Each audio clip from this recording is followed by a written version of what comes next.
Hey, what's good, everybody? It's your boy, Tony Max. Y'all know I do it to the max. Coming back at y'all again with another fantastic episode of Truth to Life, where we discuss real life issues that affect real life people in real everyday life. Okay, you guys. So, in today's episode, we're going to be discussing why modern-minded women need to stop dating Triple H guys. What do you mean, Tony Max? Well, I'm finna let you know. So, I hope you got your pen and your pad. You ready? Come on, let's dig in. Okay, boys and girls, we're going to take a trip back in time today on the Tony Time Machine. Back to 2015.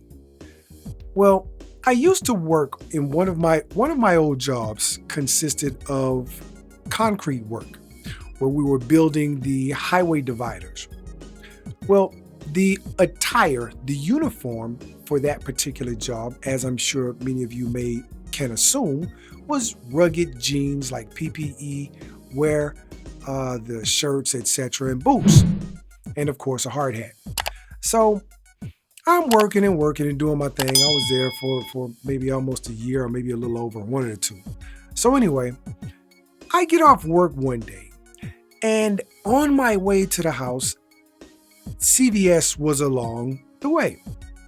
So I figure, okay, let me stop by and grab my personal form of beer, which is apple juice, pineapple juice, and pink grapefruit juice, which is my favorite, to be specific.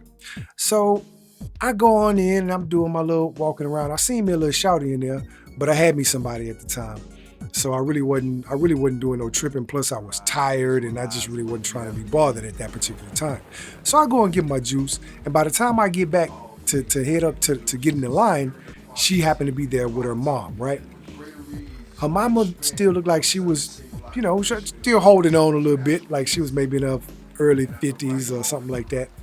But shouty, she couldn't have been no older than 27 at the oldest. So she was somewhere between 24 and 27, but I'm thinking she might have been like maybe 25 or 24. But anyway, so I get in line, and now mind you, I am covered in dust, concrete dust. I've been drilling and oiling up and doing the cages and all kind of stuff at work.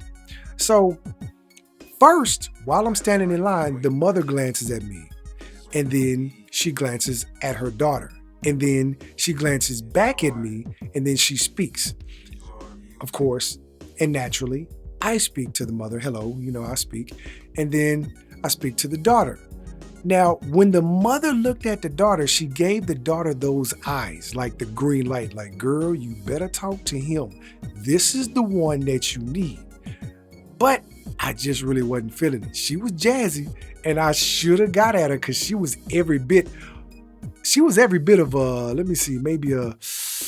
between a 7.5 and an 8. But I give her an 8 because she wasn't even like, just fly dressed up or nothing. She was just like regular. So I'm going to assume that if she did her thing, that she'd really be off the chain because she was naturally real nice. I didn't have on no designer shoes, clothes, jewelry, none of that. I'm in my work clothes. My point being this, for bringing this up as an example, too many of you ladies are choosing with your physical eyes as opposed to your spiritual, intellectual eyes. You're looking at these young guys that are, you really choosing these guys based off physical appearance as opposed to ability to provide. Now, when you put these two things up as the categories by which you choose men, everything changes. Matter of fact, I adduce to you to make the challenge. I challenge you. Set these two goals as your purpose for choosing a man, and I guarantee you, your perspective will begin to shift. Because when you change your perspective, everything in your perspective changes. Think about it. I said that to say this. Ladies, when you choose, the Triple H is handsome. Oh, he got on some designer, girl, look at his shoes and his watch, etc., right? Now, that could be his homeboy's shoes, his homeboy clothes, his homeboy watch, or his brother's watch, or his pops. You don't know where none of that stuff come from. That could be his partner's car. Might not be his car. So you like the dude, you give him your number, after y'all introduce yourselves, but yet and still you come to find out later that the dude ain't got no job. But he just trying to sell some small time hustling. I ain't gonna get into specifics, but he's small time illegal hustling. Okay, so he look good and he might have some good deed, but he's small time hustling, so he's homeless, ultimately, other than staying with his kinfolks. And then you add to that the last H, because he started asking you for money. So not only is he living in your house because you, girl, he cute, he handsome, and rah, and he dressed good. Okay, young mama. And then he living in your house, so he ain't got nowhere to go. And they driving your car, because he ain't got no car. And now he asking you for money, eating your food, and burning up your lights and gas and water bills. See, ladies, y'all don't think about this. Let me give y'all some game. What you ladies need to do is start choosing men who are working men. And I'm talking hardworking men, mechanics, the blue collar workers, the men who are the garbage men, the mechanics, the UPS guys, the plant workers. I don't care what kind of job he has. If he works at Walmart, as long as that man gets up and goes to work every day, you cheating yourself out of unlimited opportunities, because these are the same guys that y'all turn down because they not rocking the latest Prada and fashion and Libertini and all the rest, the red bottoms or whatever the rest of this fashion stuff is. I don't even care about that because that's not important. You know what's important to me? Real estate. Long term, it doesn't lose value. So if I'm gonna buy something after I become a millionaire, it's not gonna be no jewelry. Cars depreciate, jewelry depreciates, and everything else depreciates. But what continuously appreciates is real estate. Can't rob me from my land. You see what I'm saying? So again, ladies, your perspective is wrong. See, you have these bad experiences with your bad choices in men, and then you project your bad choices and experiences in men onto all of us men as like a universal blanket statement. And that's not an accurate way to depict anything in its totality. You cannot assume that anything, even any one thing in all of its totality, consists of a certain set of principles based on arbitrary conclusions. So you really need to sit back, slide back from all that, oh, he's so cute, he's so fine, to relegating your logic to long term. Okay, where do you work at? What are your goals in life? What do you want in a relationship? See what I'm saying? Screw what kind of car you drive, girl. Look, shawty, you can always upgrade a car.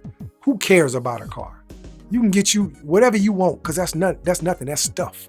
Fashion is played out every couple of months. Same thing with jewelry. That's why you always want more, newer, better. More, newer, better. Start refocusing your attention on family, lineage, bloodline. And I guarantee you, ladies, that your perspectives will shift because now you've changed your perspective. So the kind of men that would now be highlighted in your peripheral are men in uniforms who actually have jobs. I ain't talking about they just put on a uniform and pretend to have a job. I mean that you've actually taken him some food to work before, met him, taking him for a lunch break or met him on his lunch break or something like that, where he can prove he's employed and you're secure in knowing that, okay, this man has a plan. He's been working there XYZ number of years and his plan is to do X, Y, and Z. Then, see, you can't just assume that every man has a plan. These are things that you have to validate, which is why you have conversations and dates in the first place, ladies. I'm giving you the solution. I'm not just giving you the problem. And I'm talking specifically to you modern-minded black women that did not have the advantages of growing up in a two-parent home to where you could get this game from your fathers. So guess what? Holla at your boy Tony Max, baby. I got you. I'm big bro. You know what I'm saying? I'm going to give you the game because I want you to do well for yourself, whether you have children or not. All you have to do is start choosing the right kind of man, and your problems, for the most part, will be eliminated. as far as relationship wise anyway. So I hope this made some sense. I hope y'all took some notes, and I hope this really helps you out. Thanks for coming to the channel. Thanks for the love and the support. The ways to support the channel are directly beneath the video where it says show more or read more. And hey, till next we meet. Peace and progress to you, baby. Player salute. Holla at your boy.